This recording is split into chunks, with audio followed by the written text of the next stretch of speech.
Last 5 seconds. Ready? Start. Mr. Vice Chairman, the Devar Commission has to be congratulated for the elaborate report it had written and its approach to the subject of tribal welfare.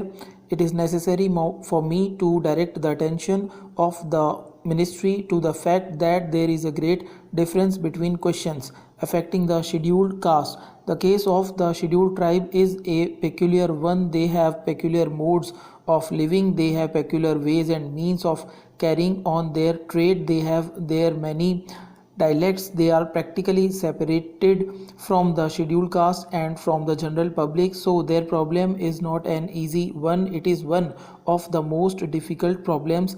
Allotting money, laying out schemes is necessary of course, but the implementation of the scheme is more necessary. They live in hilly areas, they live far away, and I am afraid with the little experience that I have, I can say that very few people take the trouble of going to places which are not easily accessible, and therefore the advantage and comfort that they should derive from those employed to look after them is not what it should be. My submission is that this problem really does require particular attention, and the first thing on which I wholeheartedly concur with the Commission's report is that there should be a separate commissioner for scheduled tribes. As I have said before, the problems of the scheduled castes and those of the tribes are different. The scheduled castes are backward, they have been suffering from a number of disadvantages, but they are very much similar to the backward people of our own country. But these scheduled tribes are very much different. They have their own customs, ways and manners, and they have their own laws. The greatest difficulty is the dialect. In an area of about 100 miles, 20 different dialects are spoken and one cannot carry on conversation with the other. So a separate commissioner is absolutely essential. Again, a separate department for tribal welfare is also necessary in all the states where a large number of the scheduled tribes people stay. In addition, there should be periodical checking of the work done. What happens is money is not spent, it is left over, and the places are not visited. Periodical checking of these things is necessary because the implementation of a scheme is very essential.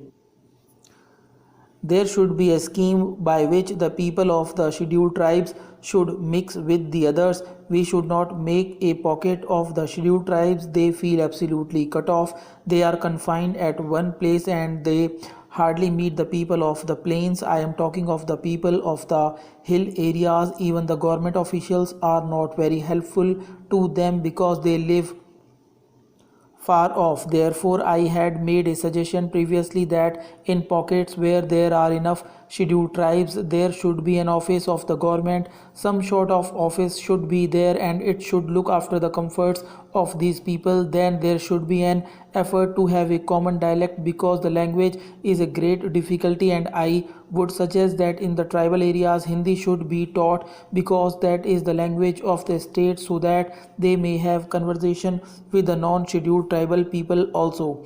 They feel having been kept apart, absolutely separate from the other people, and if this goes on, all the money that we could spend will not be properly utilized because we will have a pocket which may become a headache later.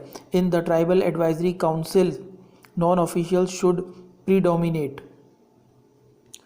Those who are not tribals should belong to that area and then alone should they be members. They should at least in the beginning know the language of the tribals when they are in the council because it would be necessary for them to have contacts with them. They should also tour about and give periodical reports so that the people in parliament and the government might know the progress made.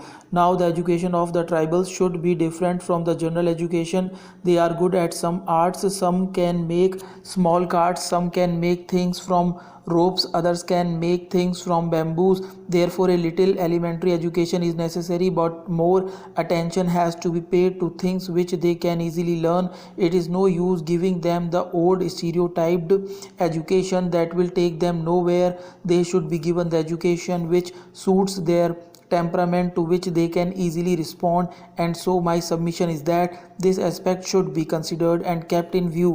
Again, in the tribal areas there is great scope for the development of horticulture and cash crops. Only the growing of wheat, rice, etc. will not help. It is necessary that attention should be directed to the fact that cash crops fetch enough money for the people to sustain themselves. Stop.